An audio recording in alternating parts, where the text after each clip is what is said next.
Hello అందరికీ, ఈ వీడియోలో మనం ఈజీగా చికెన్ ఫ్రై ఎలా చేసుకోవాలో చూద్దామా? పదండి వీడియోలోకి వెళ్ళిపోదాం. ముందుగా చికెన్ క్లీన్ చేసి పెట్టుకొని అందులో కొంచెం పసుపు, ఉప్పు, 1 టీ స్పూన్ ఆయిల్ వేసుకొని బాగా కలుపుకొని ఒక అరగంట పక్కన పెట్టుకోవాలి. ఇలా చేసిన దానివల్ల చికెన్ జ్యూసీగా వస్తుంది. తర్వాత ఒక బాండట్లోకి ఆ చికెన్ వేసుకొని బాగా ఫ్రై చేసుకోవాలి.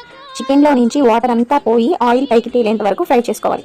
తర్వాత అదే బాండట్లో కొద్దిగా ఆయిల్ వేసుకొని పచ్చిమిరపకాయలు, సన్నగా కట్ చేసి పెట్టుకున్న ఆనియన్స్ వేసుకొని బాగా ఫ్రై అవ్వనివ్వాలి. అలాగే కొద్దిగా కరివేపాకు కూడా వేసుకోవాలి. ఆనియన్స్ బాగా ఫ్రై అయ్యి పచ్చివాసన పోయిన తర్వాత చికెన్ వేసుకోవాలి.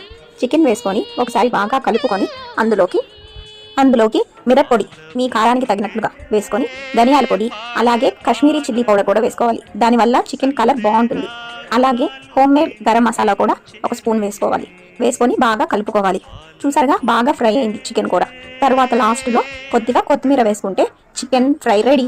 ఒకసారి మీరు కూడా ట్రై చేసి ఎలా వచ్చిందనేది కామెంట్ చేయండి. Please like, share and subscribe my channel. ఈ చికెన్ చాలా ఈజీ చేయడం, అలాగే టేస్ట్ కూడా సూపర్గా ఉంటుంది.